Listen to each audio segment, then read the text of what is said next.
तो संसद का मॉनसून सत्र आज से शुरू हुआ। संसद के मॉनसून सत्र की शुरुआत काफी हंगामेदार तरीके से नजर आई। विपक्षी दलों की तरफ से नीट पेपर लीक, राम मंदिर चढ़ावा विवाद जैसे मुद्दों को लेकर जबरदस्त हंगामा किया गया। इस वजह से लोकसभा और राज्यसभा दोनों ही सदन की कार्रवाई बार बार स्थगित करनी पड़ी। संसद के मॉनसून सत्र की शुरुआत से पहले प्रधानमंत्री नरेंद्र मोदी ने मीडिया से बात की। इस दौरान उन्होंने भारत की विकास दर, उपलब्धियों समेत कई अहम मुद्दों पर बात की। पीएम ने कहा कि मॉनसून हो या फिर मॉनसून सत्र, अगर दोनों प्रोएक्टिव हो तो बहुत ही प्रोडक्टिव होते हैं। संसद में तर्क के साथ चर्चा हो। और देखिए, मॉनसून सत्र के पहले दिन विपक्ष के हंगामे के चलते कार्रवाई नहीं चल पाई। लोकसभा राज्यसभा को 6 बार स्थगित करना पड़ा। विपक्षी सांसद नीट पेपर लीक, राम मंदिर चढ़ावा चोरी पर ही चर्चा की मांग करते रहे। कुछ सांसद पोस्टर बैनर तक लेकर सदन के अंदर आए। मल्लिकार्जुन खड़गे ने राज्यसभा के अंदर जंतर मंतर पर हुए कॉकरोच जनता पार्टी के प्रदर्शन पर चर्चा की। उन्होंने कहा कि जंतर मंतर पर बच्चे इकट्ठा हुए, उनकी आवाज को दबाया जा रहा है, सरकार ने उन पर लाठीचार्ज किया। उधर हंगामे के बीच लोकसभा में कानून मंत्री अर्जुन राम मेघवाल ने सुप्रीम कोर्ट में जजेस की संख्या बढ़ाने वाला बिल पेश किया।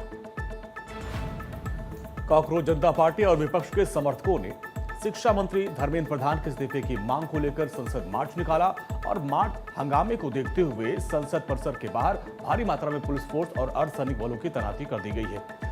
नीट पेपर लीक को लेकर भी विपक्ष और सीजेपी के भारी विरोध प्रदर्शन और इस्तीफे की मांग के बीच केंद्रीय शिक्षा मंत्री धर्मेंद्र प्रधान ने संसद भवन परिसर में गृह मंत्री अमित शाह से मुलाकात की और हालात पर चर्चा की। हिमाचल प्रदेश के मंडी से बीजेपी की सांसद कंगना रनौत ने विपक्ष के हंगामे पर संसद मार्च पर नाराजगी जताई और कहा कि संसद का सत्र चर्चा के लिए होता है, लेकिन विपक्ष उत्पात मचा रहा है, जो कि सही नहीं है। जनता ने जिस सरकार को चुना उसे चलाने का अधिकार उसी के पास है। आप केवल प्रदर्शन करके किसी को हटाने या फिर नियुक्त करने की मांग नहीं कर सकते। डीएमके का रुख साफ नहीं है कि वो इंडिया ब्लॉक के साथ है।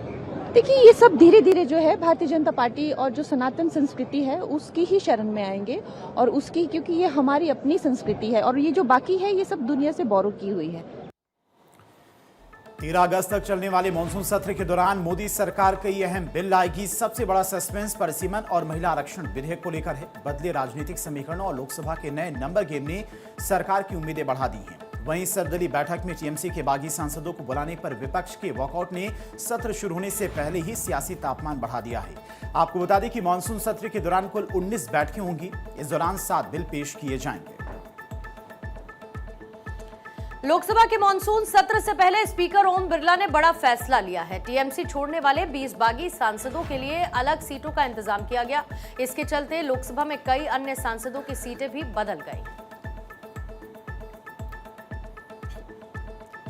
लोकसभा सचिवालय के मुताबिक 20 बागी टीएमसी सांसदों को अलग बिठाने के लिए सिटिंग प्लान में बदलाव किया गया और इसी फैसले के बाद कुल 39 सांसदों की अब सीटें बदल गई हैं। अधिकारियों का कहना है कि बागी सांसदों को एक साथ अलग जगह देने के लिए दूसरे सांसदों की सीटें भी बदलनी पड़ी।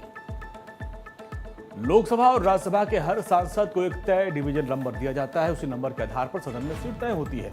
बिल पर वोटिंग के समय दस्तावेजों पर हस्ताक्षर करने समेत संसदीय कामकाज में इस नंबर का इस्तेमाल किया जाता है। आज से शुरू हुए मॉनसून सत्र में सांसद अपने नए डिवीजन नंबर और नई सीट के साथ सदन में बैठेंगे। शनिवार को स्पीकर ओम बिरला ने 2 अहम फैसलों को मंजूरी दी थी। पहला, उद्धव शिवसेना के 6 सांसदों की एकनाथ शिंदे की शिवसेना में विलय को मंजूरी दी गई। दूसरा, टीएमसी के 20 बागी सांसदों को अलग बैठने की अनुमति दी गई। ये सभी सांसद अब national citizens party of India यानी कि एनसीपीआई के साथ में जुड़े हुए हैं।